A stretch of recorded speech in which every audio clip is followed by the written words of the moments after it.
what would happen if I thought about what is good for me right now and how am I performing? There's been a lot of runners in the last couple of years that have said when I gained a little weight and actually when I got my period, I performed better than when I was at a lower weight. This is Running for Real, the podcast for runners who know that for every runner's high, there are just as many lows. All those just missed PRs, easy runs that feel hard, injury blues, and more. Each week, we'll talk to running, health, and wellness experts about their highs, lows, and best advice to build our confidence. Running for Real is about being honest, being brave, and most of all, not feeling alone. And now here's our host, who was hooked on lime jalapeno chips while pregnant, Tina Muir. Hello, my friends. Welcome to episode 89 of the Running for Real podcast. Thank you so much for being here with this special episode. And just in general, if you are a first-time listener and this is a topic that is important to you, I appreciate you being here and having the willingness to learn and kind of grow as a person. So well done for being here. If you are a loyal listener, your support means the world to me. So I really appreciate you. Now, last week I did a gift guide, kind of told you, I think it was 32 or 33 of the products that I've really been enjoying this year when it comes to running stuff. I also have released a blog post on gift ideas for new mothers. So if you know anyone who is in that situation, who is a new mother and you're not really sure what to get them as a gift without getting the baby a gift, I released that on Monday. So you can find both of those on my website at tinamuir.com. Now, today I have a two-part episode. We are tackling eating disorders. I wanted to do an episode specifically on this as I know this is such a common thing going on within the running world, both for men and for women. And it is something that we don't really know how to deal with it. I mean, I struggle even knowing the right thing to say because it is difficult to kind of work around. And that's why I wanted to bring in two experts to kind of talk about this. But the conversation went in a different turn to what I expected. And I learned a lot more than I thought I would. With us kind of focusing a little bit on the symptoms of Red S, which you may not know what that is right now, but you're going to learn today. And you're also going to learn about how it's not just about not having a period or having amenorrhea or even just being about women. You are going to learn a lot more today. Now, today I have Meg Schrier, who is a sports dietitian at Harvard, and Jessi Haggerty, who is a registered dietitian, certified intuitive eating counselor, and personal trainer. And I just have to tell you, as I said, this is a two-part episode because we started the first episode and Meg had to go pick up her kids, so we had to cut it off. But there were so many things I still had to ask them about, and I really wanted to make sure we got to it. So I brought them back. We set up another time to go talk about it. So I apologize if anything is kind of gone over twice. But this is just such a powerful and important episode. And if someone you know is struggling with eating disorders or even just symptoms of underfueling, like I had amenorrhea or someone keeps having multiple injuries, send them this way. It's not an aggressive episode. They don't kind of talk down to people. I learned a lot and I'm sure you will too. This is an episode everyone needs to listen to at some point within their running life. Now for a word from our friends at Body Health and our new sponsor today, Run Angel, one of which I think every single runner needs to get one of these. We're going to go listen to that. And then we'll get right to the episode. But one more thing quickly before we move on. The audio quality in this episode is maybe not as good as it usually is. We did have a few issues. Jessi's dog was barking quite a lot in the first episode, but she didn't have anywhere to put the dog. And in the second part of the interview, Meg's audio was a little bit difficult to hear. So I do apologize about that. But I didn't want to cut it off when the quality was so good. So I hope you will give me some patience and allow that to be okay, but this episode is so worth it, I promise. Let's get to it. Thank you to Body Health for sponsoring this episode of the Running for Real podcast. I am so thankful to Body Health and their support, not just of this podcast, but of me through their perfect amino products. They help me recover faster and feel better. You too can get 10% off at bodyhealth.com using code TINA10. Hopefully by now you know that the sponsors that I use to bring on this podcast, I have to enjoy and appreciate myself.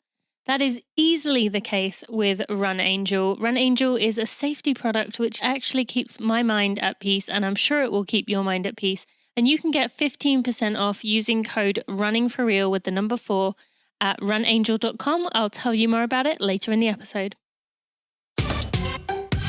Meg, Jessi, thank you so much for joining me on the Running for Real podcast. I want to say excited. I am excited to talk to you, but this is also a subject that maybe doesn't bring about excitement in some areas, but obviously overcoming it can do. So thank you both so much for giving me the time to come on the show and talk to me today.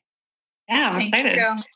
Okay, so as I mentioned, I wanted to address something that is a bit delicate, which is eating disorders in sport.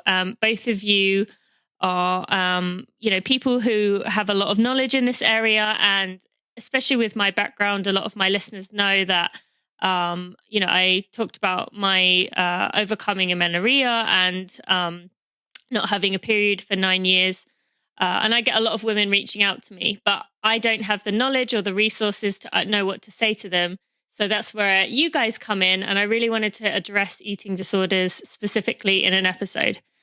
So Nancy Clark recommended both of you. And I would love if you could give us maybe a few sentences on, who you are and what you do essentially. So let's start with Meg. Maybe you can go first. Sure. I am Meg Steffi Schrier. I am the sports dietitian for Harvard University and Harvard Athletics. I very awesomely get to work with a good amount of runners, rowers, and the 42 teams that Harvard has. I also have a private practice out Route 2 outside of Boston, where I see anything from athletes trying to make the Olympics or national teams, as well as recreational runners, triathletes, and anything in between. Great. Thank you so much. And Jessi? My name's Jessi Haggerty, and I am a dietitian in private practice in Somerville, Massachusetts.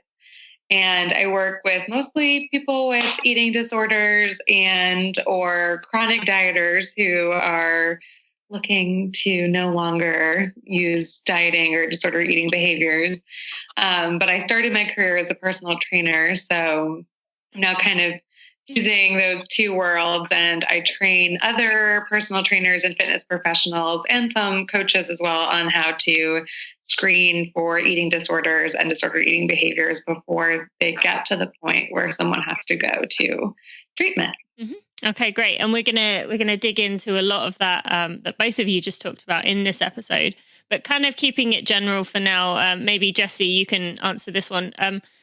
How common would you say eating disorders are within the sports? Maybe you could explain. Maybe I know there's never going to be an exact number, but what kind of percentage are we talking about here who have some kind of struggle with an eating disorder? And then what are the types of ways that you see people struggling with eating disorders, like, orthorexia, bulimia? Tell us a bit about each. Such a big question. I think that I don't know, I have an exact number for you, but I do think that the number is much higher than we think it is, because we typically are, I say we as in like the fitness and sports population, are typically kind of looking for kind of more severe eating disorder symptoms. And I think that if we start looking at symptoms and behaviors that are happening earlier on, which could be as simple as restriction, which is very kind of normalized in our culture overall, and especially in fitness and sports culture, of like restricting calories or restricting a specific food group, or kind of over manipulating food intake to impact performance. I think that a lot of those behaviors are kind of overused a lot, and we're not really kind of looking at them as red flags early enough. So again, I don't have a specific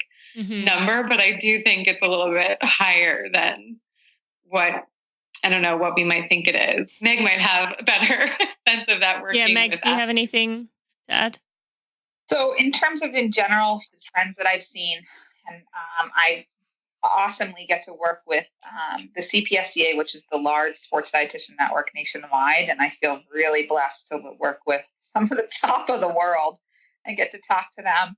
I definitely think the trend is changing. Here's the other thing, though, like relative energy deficiency of sport and having that conversation has just begun in the last 4 to 5 years. And that part of it means that things are more normalized. I was a collegiate athlete, and no one knew that it wasn't like normal not to have your period at that point. The conversation about having a menstrual cycle and your food and what you think about has definitely in the last 5, even 6 years, and become way different than it was in the past. And to people to be more open about it has changed, I think. So when you say about REDS, for those who don't know what that is, how is that different to just not having a menstrual cycle? So relative energy deficiency of sport is really thinking in terms of when you are someone that is training, whether it's a recreational athlete or, collegiate, national training athlete, the amount of energy that you expend in your day. So you're expending from training. I'm a hand person. Sorry. You're fine. Training. You expend from your daily life as well. If that is under what you are actually, literally expending from your energy and it's under what you're actually taking in, that's considered relative energy deficiency of sport. For a female, the first thing we see that can happen is that you lose your menstrual cycle. For a male, and I'm actually speaking about this at a conference next Friday, for a male, the first thing we see a lot of the time is your testosterone decreasing. And now we're doing more testing on that. What would be a sign for a man that his testosterone decreasing? But like, what would he be able to know that was happening? Like, what would be some symptoms? So in terms of relative energy deficiency of sport, the other thing that it's very multifaceted. So I'll have people that come in and say, I'm feeling really tired. I'm having these weird GI symptoms. My mood is changing. I'm way more irritable than I used to be. So we're seeing it can be not only just menstrual function, endocrine, but it can be GI. It can be physiological in terms of as well as psychology. And we look at like thoughts and feelings. It can also be related to injury, which we know, like signs and symptoms of increase of stress fracture, right? Increase of stress reactions. So it becomes this whole multifaceted thing. So someone could be coming in my office with those symptoms. And then we have this conversation of like, well, I actually don't think this is an eating disorder. I think that it's relative energy deficiency of sport. No one has sat down and thought, well, do you know what you actually expend in the day? Which, I have seen athletes where their needs are between an extreme amount of calories that people are like, wait, what? And that it is hard to get it in. So how do you learn how to do that? And that can start reversing what's happening in the body versus, sometimes it could be an eating disorder, but we've got to, as a dietitian, we're very blessed. And I know Jessi feels the same way, maybe, that we can actually sit down and help to diagnose what this is looking like for someone. So for someone that, is listening and saying, how can you know you're talking about, relative energy, was it relative energy deficiency? Is that Of course, okay. Yeah. So if someone is listening and they're thinking, okay, but, I run the same amount of miles as my friend. We run the exact same amount of miles. We eat the exact same amount. I've lost my period, or I'm struggling with I keep losing weight and I can't help it. But my friend isn't. How much of it is beyond just kind of a number you can input into a calculator? Like, what other factors come into this? Sorry. Yeah. So let me just answer a little bit, and then I'm going to hand it over to Jessi. So here's the thing: we're really looking at research is that everyone's bodies are different, but everyone's bodies have been different since the beginning of time. Yeah. There isn't a calculator anymore to say, you're going to get your period when this happens, right? You definitely have to be able to hit your intake and like do really well with that.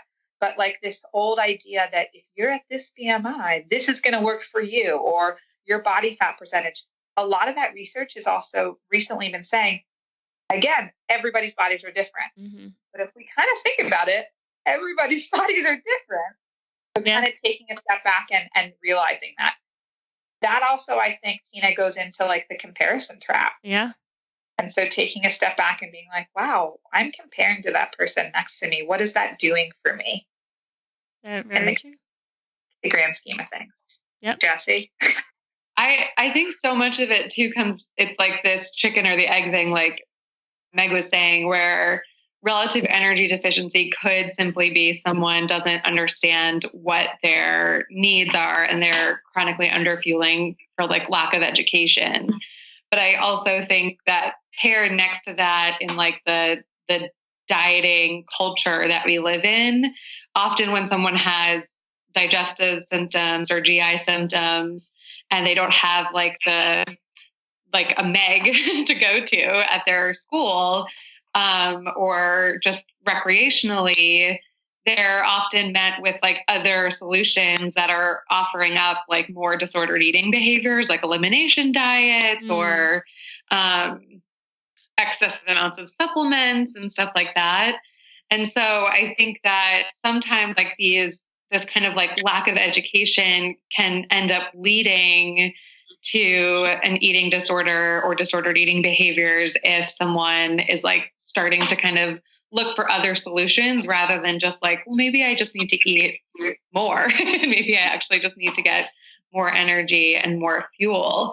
And I think the difference between just like the lack of fuel, again, because of that lack of education, and then the eating disorder really comes down to the fact that the eating disorder then starts controlling you, right? You don't have really any, you're not able to say, okay, I just need to eat a little bit more today. It's not as simple as that. If it was, then Meg and I probably wouldn't have jobs.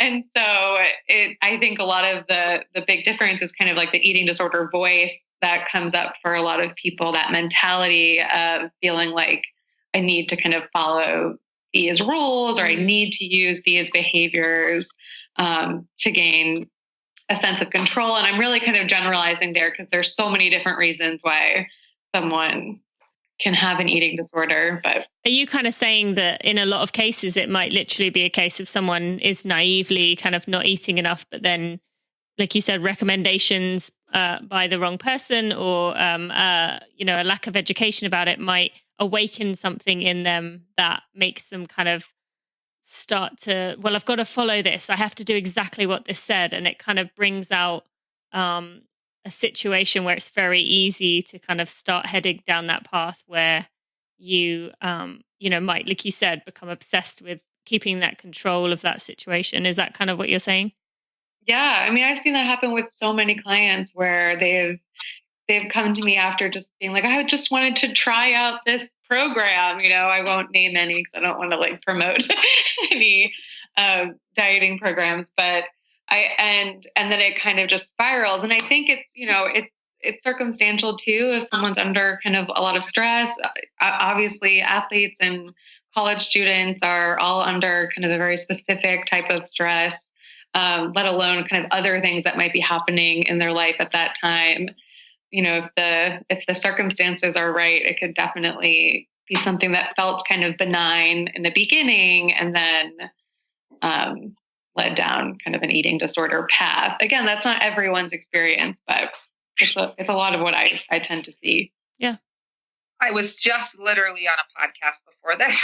And so we were talking a lot about body image. And when we think of body image and also whether you're an athlete or not, what social media is also portraying as good and normal and do this. And this is what's going to make you become a faster athlete or a better person and take this supplement. That's all being flooded to us all the time. And until you think about coming back and looking at changing that and changing your social media use and starting to say, well, what would it feel like to see someone that specializes in this versus kind of going on and doing little snapshots? I kind of call it the Google search for health, right? Yeah. That happens, and that's okay that it happened, but it's like taking a step back and being like, what is that actually going to do for me as an athlete or a person? What is that promoting inside me in terms of like stress, thoughts, feelings about food and body?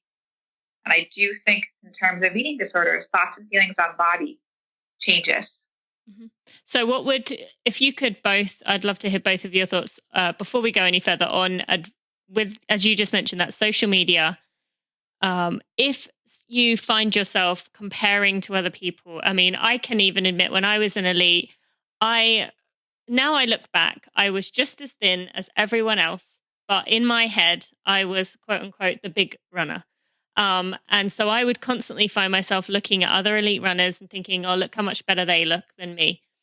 So what would be your advice for someone if they are someone who kind of maybe looks at maybe other elites, for elite runners, be it if they're a recreational or another elite themselves, or for someone who just looks at other people and says, well, they're in the same situation as me. They've got 3 kids and a full-time job, and look how good they look. What would be your advice, Meg? Maybe start with you for when it comes to social media. So to really take a step back, the comparison trap is real and it's all over the place, whether you're a male or female. I think that, or whatever that you identify with, rather. I find that the comparison trap and, deciding and thinking about what you are with another person, again, saying to yourself, what is this doing for me at this point? Whether I am an athlete or not, what would happen if I thought about what is good for me right now and how am I performing? There's been a lot of runners in the last couple of years that have kind of come out and said, actually, when I gained a little weight and actually when I got my period, I performed better than when I was at a lower weight. And I do think those kind of portrayals, again, it's not a comparison. They were talking about themselves. What that does, and taking a step back and saying, what's going to be best for my body? So unfollowing someone, or you just saying to kind of, with each photo you see, just within yourself say, okay, that's their body, I'm just going to leave it, move on? Or would you say like unfollowing people if they kind of make you feel uncomfortable kind of thing? I would say that if people are triggering to you, likely it would be a good idea to unfollow. Doing a nice, clean social media sweep can be really, really powerful to you so that you don't go on and be like, well, I feel like poop about myself today from seeing this picture. Like, what is that doing for our day or our week? And like that kind of hamster wheel that can come from it. So social media sweeps are really powerful. Okay, great. And Jessi, what would you say about this? Yeah, I agree. I do think that in general, there's there's obviously some body diversity in sports, but not that much. We're typically still seeing like people who are on the thinner end of the spectrum across the board in sports. And so, and I think as even in the fitness community, people who kind of have a more public presence are still, I think it's very normal for people in the fitness community to kind of like use their bodies as their like marketing tool. And I think making a conscious effort to not only unfollow people who might kind of bring up that comparison, it does take a little bit of like scrolling with awareness, I say, not like mindless scrolling through Instagram, of being like, okay, how am I feeling when I see a picture like this? Maybe it's someone I need to unfollow, but then intentionally following people who have a wide range of body types. So you're kind of curating the world that you're seeing to reflect the world that we actually live in, which is not just seeing very thin. Yeah, it definitely distorts you, right? Yeah. Totally. Yeah, I noticed that a lot when I was overcoming my amenorrhea and talking to Nancy. In my head, once I started eating and once I kind of opened the floodgates of hunger, not that I wasn't eating before, I think I was just not having enough. But once I opened the floodgates of eating more, I just couldn't get enough. Like I was even eating ravenously until my body finally reached a point where it was comfortable. But during that time, I felt like I was suddenly going to end up obese. And I forgot that there's a difference between obese and thin runners, that there's this whole group of people in the middle of the continuum that are everyone else. But, in our heads, we surround ourselves by other athletes, other sports people who are, like you mentioned, Jessi, on the thinner end of things. So then that becomes our normal, whereas we forget the rest of the adult population is actually somewhere else along that scale, so along that continuum. So, okay, so before we go on any deeper into this, I just want to ask you a question, ask you both a question that is kind of unrelated to this eating disorders thing, but Jessi, you kind of mentioned it in passing earlier, being for runners listening who say, well, I have a diet that works for me, be it fasting, be it cutting food groups, only eating certain times. From both of your experience, Jessi, maybe you could start as you mentioned this. Do any particular diets work, or is it just for anyone, or is it just about, getting back to a point where we are just eating kind of the way we were supposed to, having a little bit of everything, no bad foods that we are completely off limits, no food groups cut out, no fasting, just eating when you're hungry. What would you say to that? Yeah. So I guess when I talk about the term dieting, I'll just clarify too, because I think that it's definitely confusing for some people, where dieting could mean, or you're following a specific diet could just be like your normal way of eating. And then dieting kind of culturally, I think also always has like an intention behind it, right? Mm-hmm. Like dieting is typically used for intentional weight loss, and then maybe more in like the sports and fitness community for either like muscle gain or performance enhancement. And I think that in general, what's so interesting and why I love working in the field of nutrition is that like the science is changing all the time. And it's also really hard to like study nutrition because you're working with human beings who have free will and we're all not living under the same conditions, right? We're all living in different areas of the world with different amounts of access to food. So it is just kind of difficult to study nutrition and dieting in general. Like most dieting studies, if you look at them, they're like very short term. And a lot of them have like really high dropout rates because people can't stick to really rigid diets for a very long period of time. So I'll just kind of throw that information out there. But in terms of performance, I think that there's a lot of it. I always go back to like, what are the intentions behind the actions versus the actions themselves? Because you could put two athletes side by side and they're eating the same exact things, and one of them has an eating disorder or has a lot of disordered thoughts around food, and the other one is just kind of like going about their day and eating when they're hungry and maybe eating a little bit more during the times where they have a harder training session and eating a little bit less when they don't, and it doesn't seem to be a very big deal. Mm-hmm. So I think a lot of it comes down to intentions. And I think also when it comes to performance, a lot of the research has to be kind of like for yourself and a little bit of trial and error, because there are some things that work for some athletes, like you're talking even about just running a race, like some people are okay eating certain things before running, and some people like don't feel that great when they're doing it. So I do think that there is like a way to combine kind of what an individual needs and use some like intellectual information that we know about nutrition around that, and then combine it with their body's intuition. Okay. So it is possible to, for someone to say, low carb, high fat, high protein works for me. Are you saying that is, if someone's saying that works? No. I do think that we do know a little bit about nutrition, and in general, yes, we need carbohydrates across the board, regardless of if you're exercising or not. You need fats and protein, so a mixture of all of those. And I think going back to the energy deficiency conversation, like I think about nutrition from like first making sure that you're getting enough energy overall, making sure that you're eating consistently throughout the day, so you're not going like very long periods of time without eating, making sure that you're getting all three macronutrients, protein, carbs, and fats. And then, we're dietitians, so we always like to talk about fruits and vegetables too.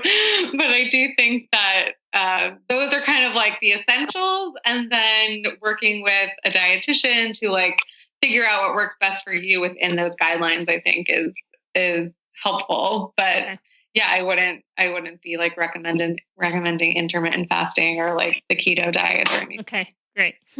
That's kind of what I wanted to know there. Because that's kind of what I'm sure people had in mind when I was asking that. Is there a specific type of eating that maybe you've clarified it there? So Meg, what would you say? So the one thing I will say about like, thinking in terms of keto and all that stuff and like I kind of put that into like one bucket, like for now, but there is this part of like being a person where everyone's needs are like a little different, but also how we absorb and we take in certain foods. For instance, like I have, like myself, I have 2 autoimmune diseases. And so I can't process food the same way the person next to me, which we might have the same build, we might train the same way, but I can't process food the same way that person can. So we do have to take under consideration those kind of things, allergies, intolerances, disease states when creating and working with an athlete, a non-athlete, anywhere in between in terms of fueling. It is important to think in terms of what an energy dense for someone that's, exercising and moving their body and also nutrient dense meals look like. And carbohydrates are a part of that. When we think of what our brain needs to, our brains need carbohydrates to perform. Our body needs carbohydrates to perform. There are certain populations on this earth that do metabolize food differently than there are others. So there is that research that's out there, but that doesn't always mean that everyone should take a part of the way that certain small population does things. And sometimes I think that be like a drop in the bucket and it kind of makes big rings and everyone's like, this is what we all should do now. And this is going to work. Because the thing that can happen is like we start having more injuries. We start having a loss of a menstrual cycle. There are vitamin and mineral deficiencies, and that can also affect our performance. So we've got to kind of take in the whole picture. Working with a really amazing dietitian helps to do that because they're going to do that for you when they meet with you. And that part is really powerful to kind of take in all that information and be like, okay, this is what we can do to make yourself perform at a high rate. Okay, great. Thank you for explaining that. And one last clarification with that, what you've said there about there being different circumstances. You mentioned about your autoimmune disease. Does that include, someone saying, well, I gain weight really easily? Is that such a thing? Like my family history, we just put on weight really easily. Or is that kind of just maybe a case of someone who maybe is mindlessly eating without realizing? Or like, what are your thoughts on someone who kind of says their genetics play a huge part? I think that's really twofold there. When you think of, I do think it's really powerful to have quantitative data. I love some blood work. I love some blood work to kind of say, like, this is what's happening internally in your body and how are we going to look at that? Because there are things and there are disease states which cause our bodies to do different things. When we think of our thyroid, when we think of PCOS, when we think of autoimmune diseases, we're going to react to things very differently. For someone to say that, my first thing I would say is, well, why do you feel that way? And we talk about like the circumstance and what you're trying to, what you're thinking about and tell what's happening and kind of delve into past history and where that's really coming from before answering, what it is. Okay. So a lot of data before you can say like, yeah, that's totally true. Okay. All right. Great. All right. So Meg, I wanted to ask you, working at Harvard, would you say, I can imagine the people that go to Harvard are very driven, determined, going to do whatever it takes to be successful. Also, most people listening are probably in that same boat of being very motivated, able to keep themselves, on a regimen if they put themselves on that. Have you noticed a relationship between kind of, if you want to call them type A people or perfectionists, people who struggle with perfectionism and kind of the prevalence of eating disorders? So I'm not going to specifically talk about student athletes at Harvard. I don't know. Yeah. Doing that. But I will say when looking at trends and kind of looking at how we look at history of eating disorders and in sport, I will say there is a lot of interesting data on type A personalities and food and relationship to food as an athlete and where that can go. And I do think that is pretty powerful data. When we look at, and there's been a lot of slides and a lot of information. I actually, Dr. Kate Ackerman out of Boston Children's is the female. She's a part of the female athlete group there.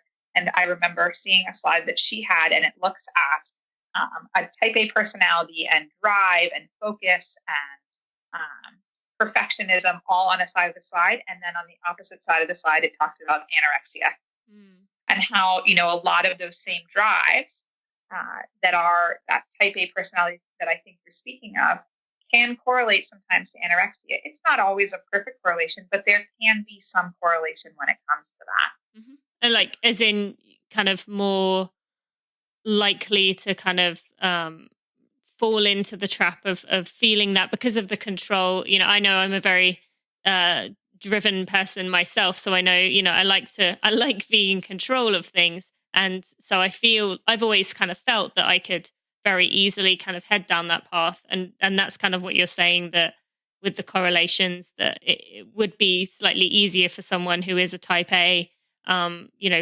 really wants to achieve things to kind of fall into that. Is that what you're saying? I'm not saying that 100%. I do think a lot of the time there can be, for people when it comes to eating disorders, a lot of triggering things that happen that get you to that spot. And so, type A drive does not 100% correlate to having an eating disorder, because usually there's something that happens. I have found there are instances that kind of add up that change that thoughts and feelings on food and body in your head. That, whether there's a type B personality or a type A, that change and those thoughts and feelings on your brain could still change whether you're type A or type B for a long time. So I don't think it's 100%.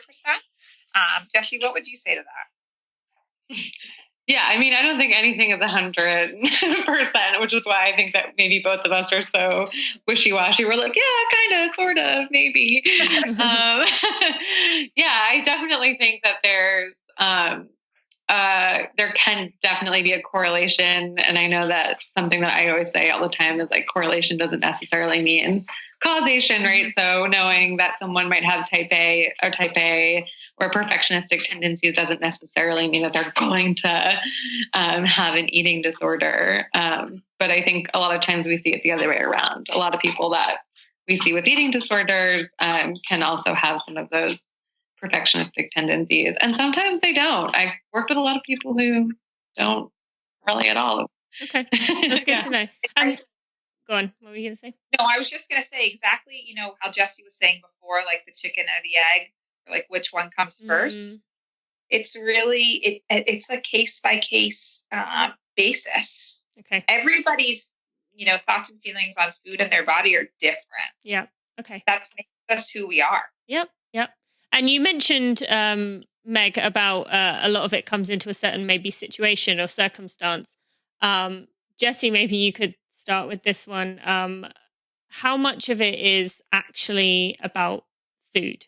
Or is it something we feel maybe out of control with the rest of our lives?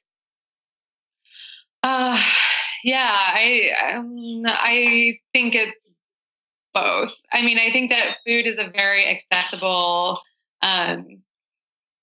vehicle, because we have to engage with it so often for just for our daily lives. So I think that it's not often that I see someone where it's like just about the food and everything else in their life is awesome. I don't think anyone is really in those circumstances either. So I do think that it's definitely a combination.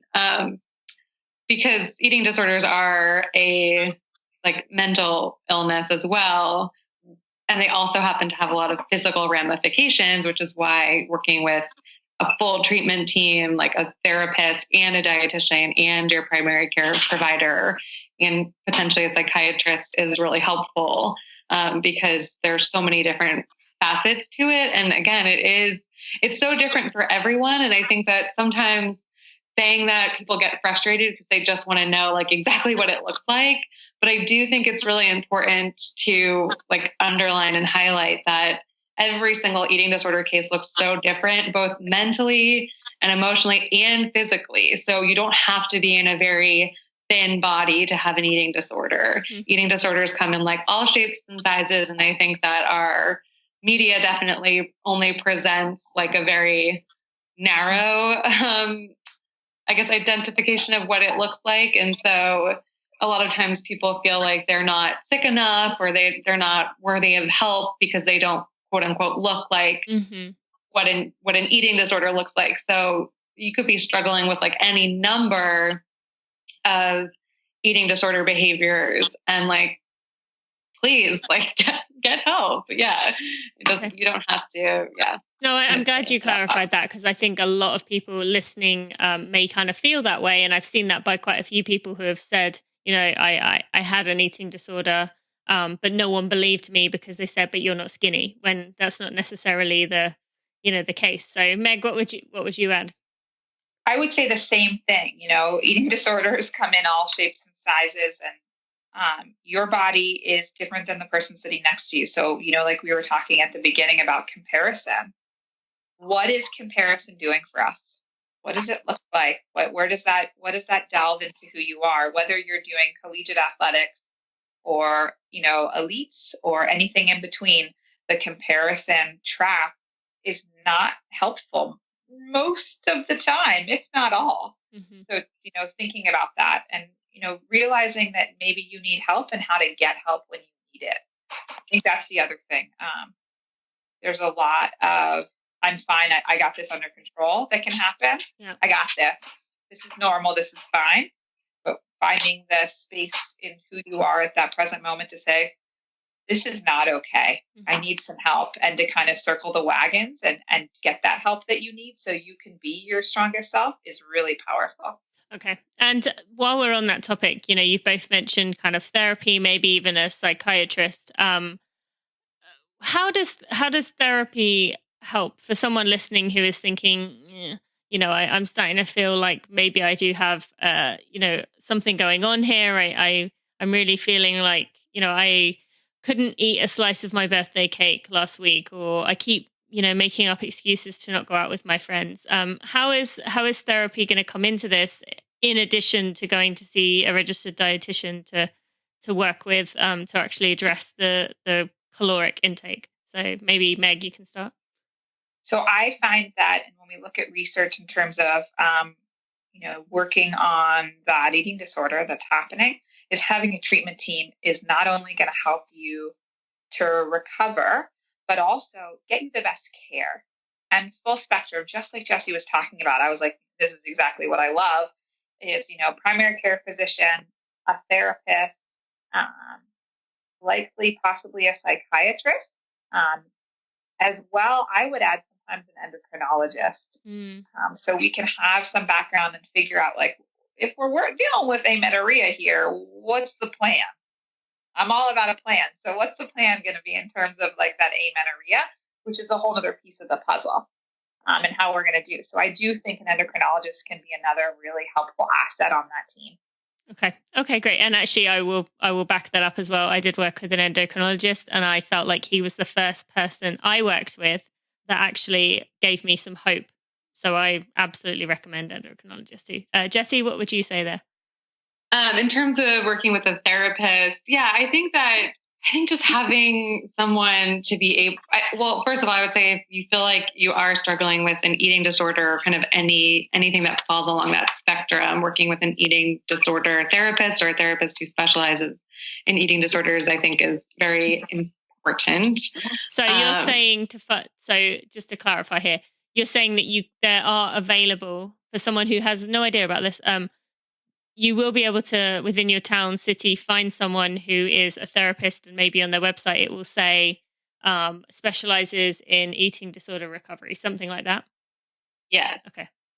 I mean, again, I don't know every area, but for it, hopefully, yes, you'll be able to find someone. There are lots of therapists who specialize in eating disorders. And I do think it is helpful because, clinicians and providers are not immune to their own, to eating disorders or mental health issues. So having someone who kind of has really specific training in that, I think is helpful. So you're getting kind of more pointed care in that way. And if you can't find someone who has worked in that specifically, any suggestions on how to know if you found someone who is going to help you? Because just from my experience of family and friends who have, struggled with this, they maybe can go through multiple therapists before finding someone who actually speaks to you. So any kind of advice on that?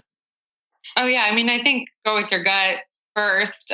I've done the same. I've, tried my way through a few different therapists before finding the right one. And I think it's the same for anyone. I would say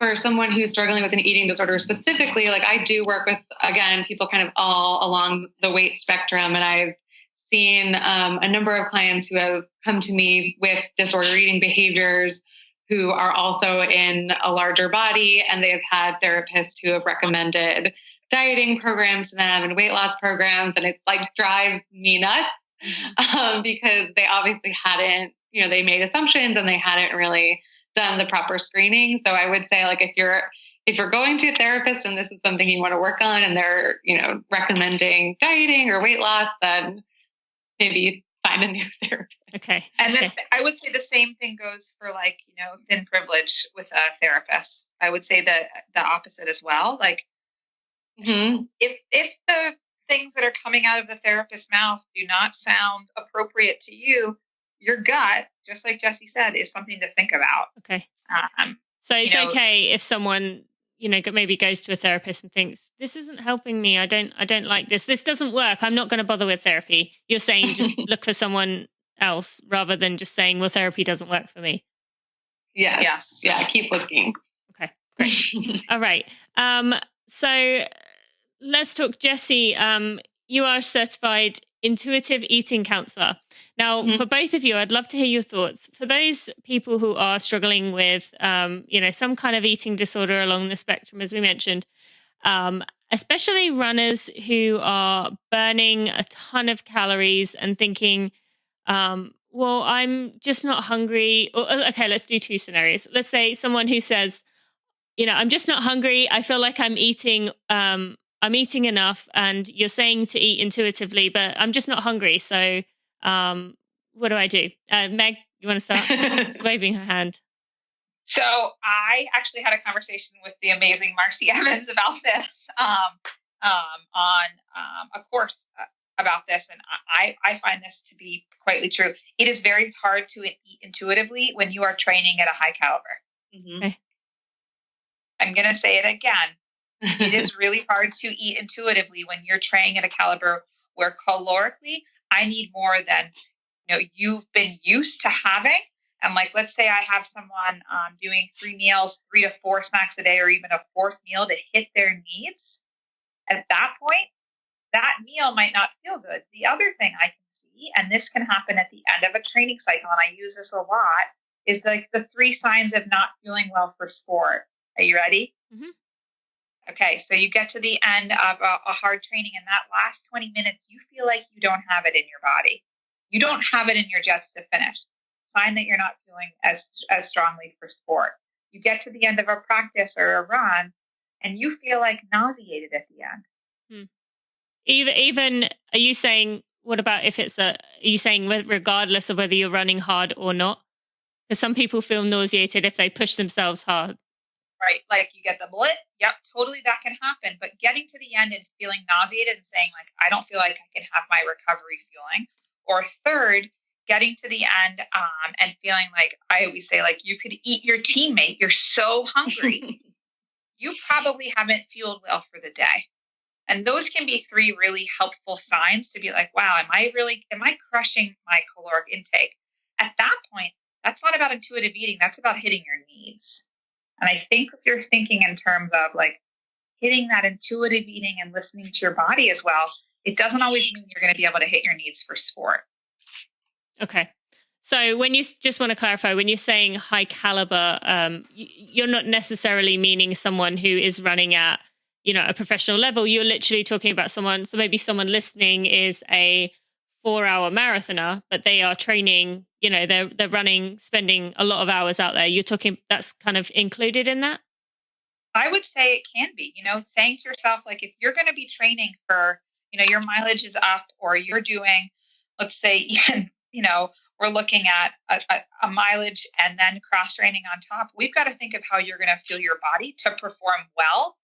And that doesn't 100% always mean you can eat intuitively all the time. Doesn't mean you can think about what you're eating, take a step back and listen to your body. Totally. But you also need to hit your needs on top of it.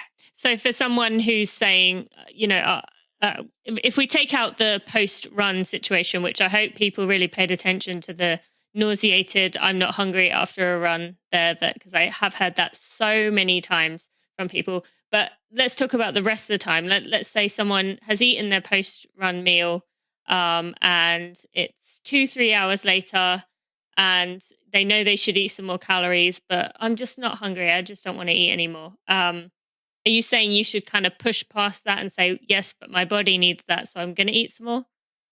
So making sure to also, this is when the intuitive eating, like no one should ever feel like they are yucky to hit their fueling needs, right? Like, look, I can't get any more food in and like past fullness, but saying to myself, is that my body saying that? Or is that my brain being like, well, I don't want to eat because I don't want to eat. Or I don't want to eat because I am thinking about my body and my body image versus what my body needs. Mm-hmm.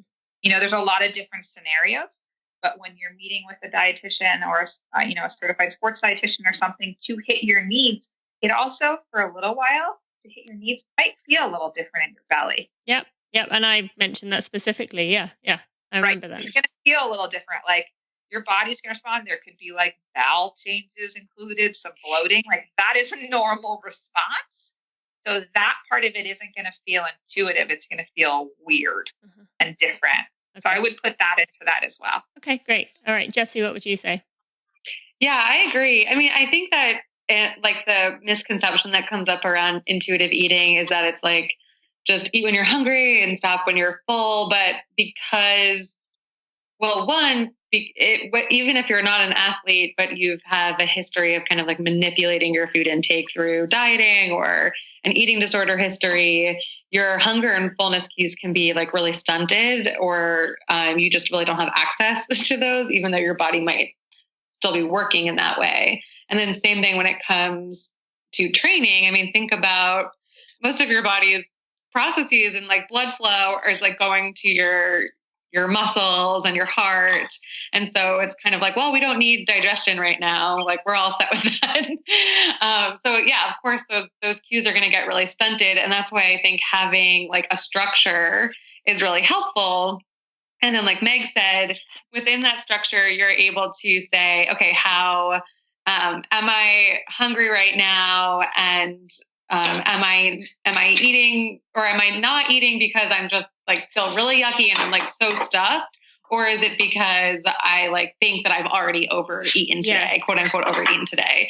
And that's really hard to do on your own, is like parse out what is like the diet mentality or the eating disorder mentality versus like what is me intuitively taking care of myself.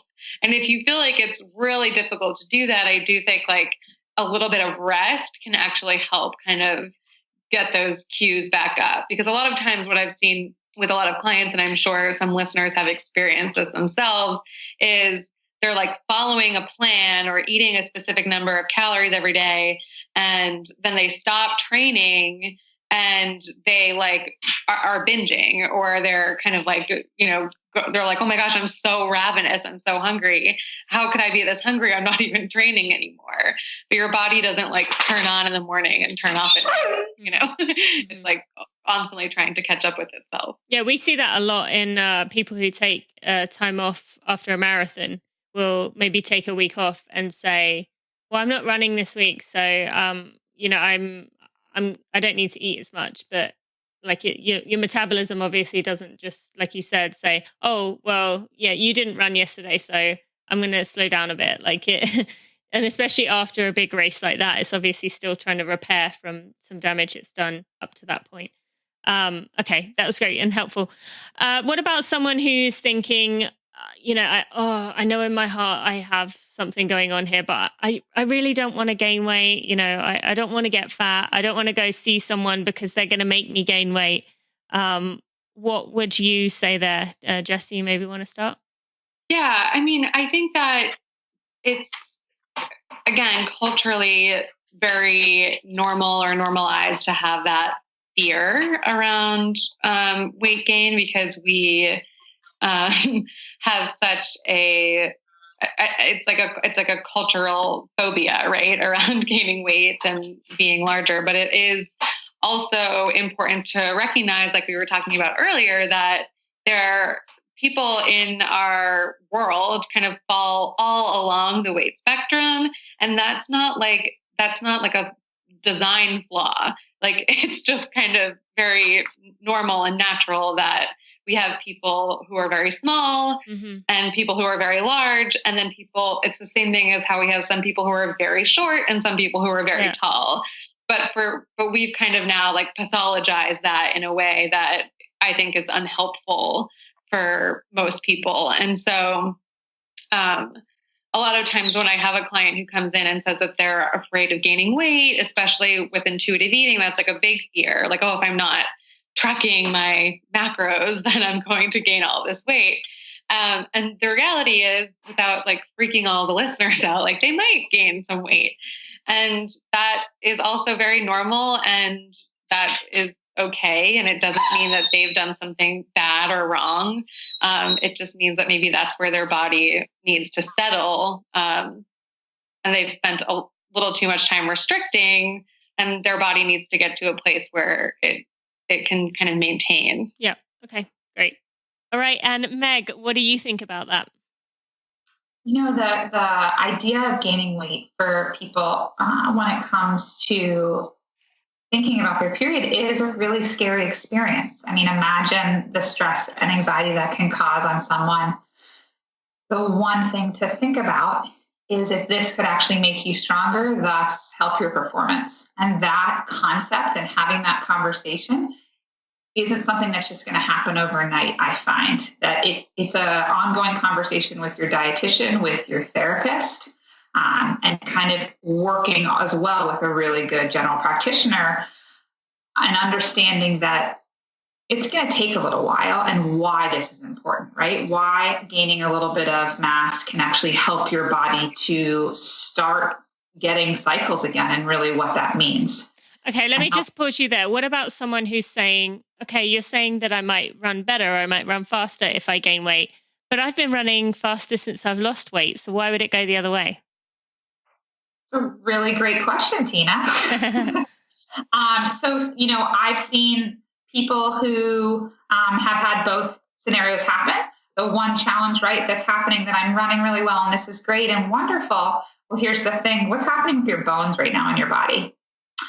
When we look at your bones, and like, let's say we did a DEXA scan, which checks for low bone mineral density, and we find that runner that's been running, that's not getting their period, actually has very low bone mineral density. And thus we have a stress fracture that's like right about to happen, maybe even in a femur. Is that really going to affect your running then? Tina, would that affect your running? I think it might, yeah. And then the rehab and everything mentally and physically that happens from that. You know, I think that you've got to think of the whole picture. And sometimes we all, you know, as a former athlete myself, like you get into this rabbit hole of I'm performing, this is what I'm doing. I'm listening to some body cues, but not all, and kind of taking a step back and being like, let's look at this big picture. You know, dietitians and therapists and your general practitioners all want to be there to help you. That sometimes can be a hard conversation for an athlete. Oh yeah, I'm sure that is the case. And once again, bringing in the thing you was saying before about, having a team, having a group of people who are really there to support you. Now, let's go into amenorrhea recovery a little bit more, as, that's kind of something that people gravitate towards me about. But Jessi, maybe we can start with you. When it comes to amenorrhea and eating disorders or disordered eating, let's start with that. Have you found a big correlation between those, that people with disordered eating or an eating disorder almost exclusively have amenorrhea, or are some people able to kind of get away with it, essentially? Doesn't have to just be runners. Yeah, no, I mean, I've definitely worked with a lot of people who are not athletes and have amenorrhea as a result of disordered eating. And I do think it is also what I found really difficult for doctors to screen for that, because they're typically just like, oh, okay, well, it looks like you're not getting your period, then we can just like put you on a different type of birth control. They can all of these superficial fixes that really don't dig much deeper. And then the other thing too is that some people just don't really feel comfortable talking about that. And so they might tell their doctor or even their dietitian or their therapist that everything is like normal and fine, because they just don't want to have that conversation. So yeah, I think that you definitely don't have to be an athlete to have amenorrhea, and it actually doesn't take that much because it's one of those things where your body's like, well, okay, we need to conserve as much energy as possible. So like, why are we going to waste all this energy on your reproductive system when we could use it to like keep you warm? Mm-hmm. Absolutely. Yeah. And Meg, what would you add there? So, thinking in terms of, I actually just pulled it up on my phone, and something that I can show, but even talk about, is looking at, when we look at for amenorrhea, what's happening not only for your energy status, but also your menstrual status, and then your bone mineral density, and kind of taking everything and looking at encompassing what this means for you and the short-term and the long-term goals that you have with your team, and the importance of that would be like my little side on that. Okay. I appreciate that. And, that for those people who are going through amenorrhea, it can be very difficult, as we've kind of spoken about before, when it comes to trying to gain the weight back. If you've kind of realized, like I did, that, maybe your body isn't quite functioning, you aren't maybe getting in enough calories, it is difficult mentally to deal with the idea of knowing that you might have to back off your running, or you might have to just gain weight in general. Do you both have advice based on what you've learned? I know obviously going to see a therapist is something we've talked about. What would be some advice you both have to someone who is in the thick of it right now, trying to get their body functioning again? Jessi, do you want to start? Yeah, I think that I kind of going back to just having that support team. I think that I worked with a lot of people who've tried to like DIY it before coming to see me. And I don't want to say that that's impossible, because I obviously haven't worked with those people. But I do think that having a support team, not only of like a dietitian and a therapist and your doctor, but also, someone like a friend or a family member or a teammate that you can talk to this stuff about and get that like moral support around, because it is really difficult. It's not just, I think a lot of times people think like, oh, you just need to eat more. And it's not that simple. Some people have other motivations. I know that in Nicola Rinaldi's book, No Period, Now What, she talks a lot about women who are trying to conceive, and a lot of times that is like prioritized above the eating disorder, which can kind of help people in the short term recover, but it does still make it really difficult to recover long term if you're not getting the support that you need, just like within your inner circle, and then with, other healthcare practitioners as well. So that is, I think, like the most important thing that you can do for yourself. Okay. And before I go on to ask Meg about that question, would you say that everyone who is in this situation needs that support system, or can anyone get away with DIYing it? Or someone, who's listening thinking, oh, I don't know if I need help. I think I'm okay. I'm determined I can do this myself? Yeah. I mean, I think that here's the thing. I would never say that every single person should, quote unquote, should get help, because unfortunately that's like not necessarily available to everybody, at least here in the US. So I think that if you have access to it, then use that access and get the support that you need. And if you don't, looking into other ways that you can receive support, at least even if it's just a little bit, even if it's like a group that you can go to or an online program. I know I mentioned, Nicola's book, and she has like an online, support group, and just any little bits of support that you can get if you are, trying to take that route. But again, if you have the access, like, take advantage of it. Yep. Okay. Meg, what would you say?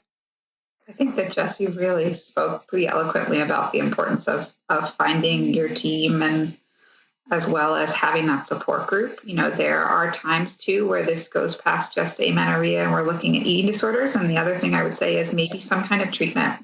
Mm-hmm.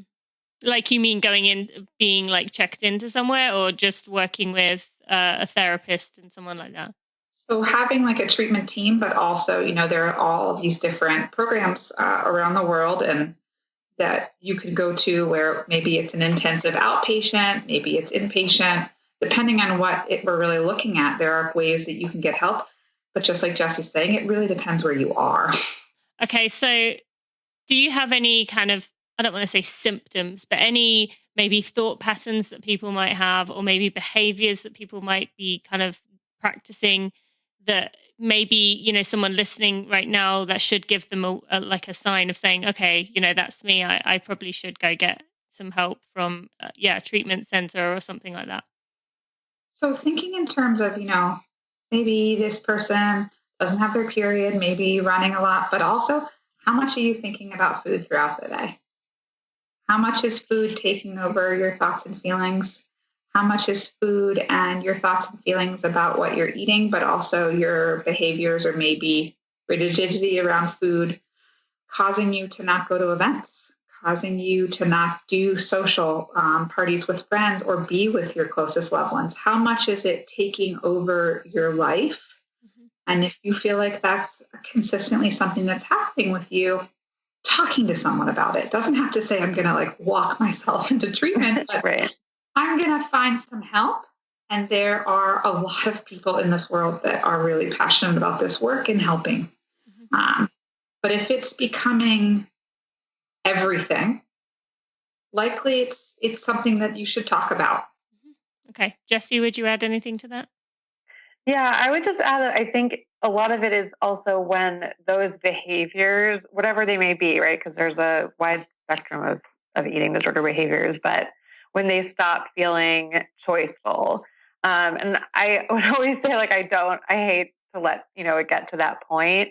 But I think for so many people, it feels like, okay, I'm in control of this. But the reality is those behaviors don't feel like a choice. They feel maybe somewhat compulsive, whether it's like restriction or purging or binging. And I think that at that point, it's really a good opportunity to seek a higher level of care than maybe just working with a therapist. Okay. Not just working with a therapist. I don't like to say it like that, but what I mean. Yeah. I think we know. And just on that note, how do you know if you found someone who is going to work for you? Is there, you just kind of, basically the reason I'm asking this is because I've known a few people who have had eating disorders for a very long time, have been through a lot of kind of therapists over the years, and have had varying degrees of success, and kind of maybe not getting over it, but kind of getting to a better point and then kind of going back down. Are there anything you would say you should look for in a therapist, either of you, to know that this person is going to connect with you on the right level, or is it just kind of a gut feeling? I think that gut feeling is definitely helpful. I know that just personally, I've gone through a few different therapists before I found someone who's a good fit for me. I think that if you are struggling with an eating disorder, it is important to find a therapist that specializes in eating disorders or disordered eating. And and then kind of from there, you can kind of narrow your search that way, and then maybe do a little bit of trial and error. But, I live in an area, as does Meg, where there's like a bajillion therapists. And there's still a lot of eating disorder therapists. And then there's like fewer therapists than that take insurance. So depending on what your parameters are, your search might be somewhat limited to begin with. So I think the other note that I'll add, I think it's hard to parse out what is fear of like going through the therapeutic process and what is just like, oh, it's not a good fit. So just being able to, to try it out for an extended period of time before giving up. Mm-hmm. Mm-hmm. Okay. And on that note, one thing that's kind of people go back and forth on is, let's say someone is dealing with an eating disorder. Can you ever really get over it? Is it always going to be in your mind somewhere? You just kind of learn to control the thoughts around that? Or what would be your overall kind of, I guess, just giving someone kind of realistic expectations of what they can expect at the end of the day here? So Meg, do you want to start? Everybody's different. I'd like to start with that. Your recovery and your road to recovery is, everyone has their own story. I do think that's really important to say that, like, poof, my eating disorder is going to go away. I've never seen that in anyone's path of recovering from an eating disorder. There's some pretty amazing practitioners around here and amazing people in recovery. I find a lot of strength, and Meta is a place that is pretty close to us here. And I heard someone speak the other day and say, I will always be recovering from my eating disorder.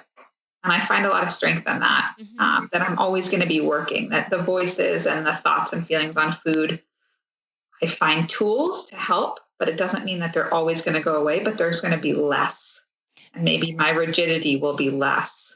So how does someone stay positive then if they know that, like, oh God, do I really have to deal with this for the rest of my life? There's, I think that it'll be different. The relationship with food and your body, hopefully, would be different. And that part of it is something to find positivity in. And yes, it might take time, but also wouldn't it be nice to have and be more comfortable in terms of being at a table with people when there's food around, feeling less stress and anxiety at that table. So it's even just going for less stress than you feel. Yeah, what would that feel like for someone that is feeling pretty in knots about situations like that? So to one step at a time as much as possible. Okay. Jessi, what would you say? Yeah, I agree with Meg. I think everybody is different. So it's hard to say like, yes, I will say that I think that recovery, full recovery is possible with like the asterisk that we also live in a culture that makes it really difficult for people to recover from eating disorders because we kind of glorify dieting behaviors. So it's really hard for someone in recovery to be at, a holiday meal with their family and everyone's talking about how they're going to start, their new diet on Monday. And so I do think that it is challenging, but I also will, as like kind of a little positive piece of this, I think that the people who I've worked with who have kind of like hit bottom with their eating disorder, and while I don't wish this on people, I do think that going through the recovery process, even if you don't have like what is considered a diagnosable eating disorder, in the long term sets you up to have like the most healthy relationship with food and with your body than you ever would have if you didn't go through that process. Hopefully that's like a little bit of a light at the end of the tunnel. Oh, I will say that, one thing I often say with terms of my, recovery from amenorrhea, is that the relationship I have with my body now is better than it ever was when I was at my lightest, because I can look in the mirror and not like have my eyes start to plots I don't like and kind of like obsess over it and look at it all the time. I can kind of say, okay, that's my body, but it's exactly that, a body. It's not me. And, I always say to people, especially if pregnancy is the goal at the other end, that wouldn't you rather go through that now while you're kind of in a, relatively calm state of mind than go through it when you have a baby and you're going through insomnia not insomnia, you're going through like sleep deprivation and you're just, losing your mind because there's a screaming baby. You don't want to be dealing with like all this kind of, self-sabotage of your thoughts then. You want to go through it now. So I definitely could see that. And so just to kind of wrap up here, I have a few questions that are kind of overall. I know this is a huge question and there's no easy way to say this, but if we could kind of wrap up some final words that you would say to runners listening on why they should just appreciate their bodies for what they are. I know that's a big question, but what would be your overall advice? Meg, if you want to begin there. I feel so blessed to be first. Your body is amazing. Your body is powerful. The other thing I would say is your body is strong.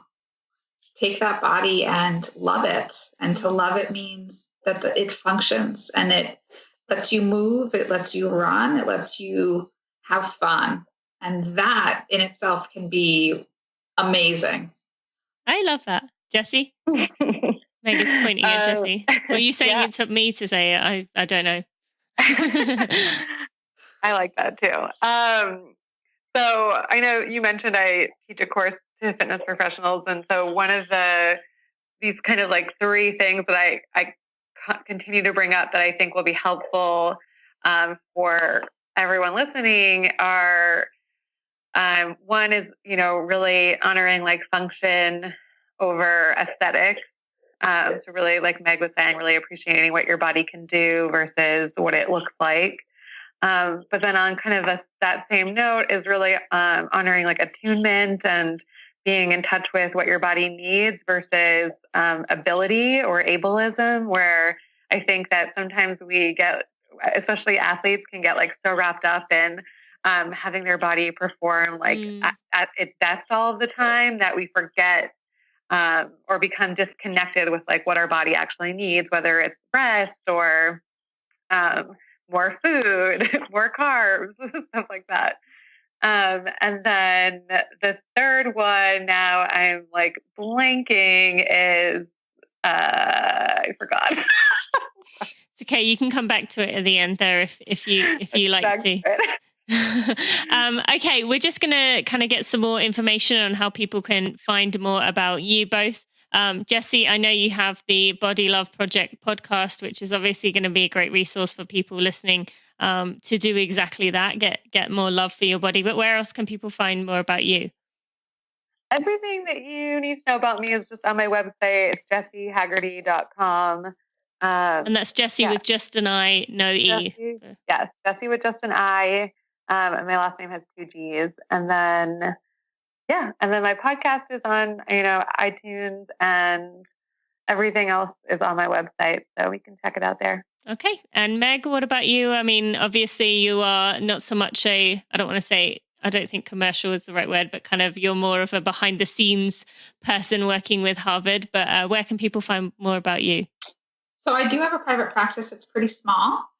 So my email is really easy. It's just my full name, Schrier@gmail. And so I've talked to people and do consults through there.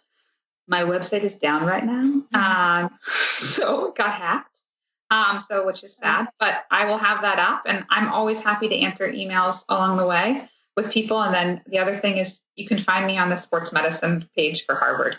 Okay. All right. I will put links to all of the things you just mentioned there and all the things you talked about, Jessi, for everyone to find both of you, email you if need be. And thank you both for your time, for sharing this information and coming back twice to do it. I really appreciate it. And hopefully this has been really helpful to our listeners, as we've never covered this in such a deep way before. So thank you both. Thank you. You enjoying these cool mornings? How about the intense workouts that are just as hard as they always were? I don't know about you, but I always feel like workouts are going to be somehow easy in the fall after a hot summer, but they're still, hard. I still feel beaten up after hard days and after long runs, and I still get sore the next day, but I'm less sore when I have Body Health Perfect Amino to speed up the recovery process. I take a lot of comfort knowing that it is working hard to repair my muscles as soon as I stop running or strength training. Then I can eat my meal my usual 25 minutes later to fuel up again. I wish I could say I used that time to stretch, foam roll, do mobility and rehab, but let's be realistic. That doesn't always happen. Usually I'm jumping in the shower and trying to get clothes on before Bailey starts crying, or I have to do something else on my list. At least I know Body Health Perfect Amino has my back right from the stop of my watch. If you don't believe me, you can try Body Health Perfect Amino with 100% money back guarantee. So if you don't like it or you can't see a difference, you can get your money back. Use coupon code TINA10 for 10% off everything at bodyhealth.com. And if you aren't a fan of the tablets, they also have Perfect Amino XP powder, and there's a new mixed berry flavor to try. Remember, code TINA10 will get you 10% off at bodyhealth.com. Our safety should be a number one priority at all times when we're running. Yes, our training is important and we have big goals we want to accomplish, but without our safety, we wouldn't even be running or even potentially living. Sorry not to be morbid or negative, but over the past year, I've realized how naive I was in my past. I thought I was invincible and it wouldn't happen to me. But as you've heard from the runners this year that it's been very public what has happened to them, we need to take this seriously. Thankfully, I've been fortunate enough to stay safe up to this point, but now I realize that was the wrong way to think. I take my safety seriously these days, and you want to know the number one safety product I use and trust? It's my Run Angel.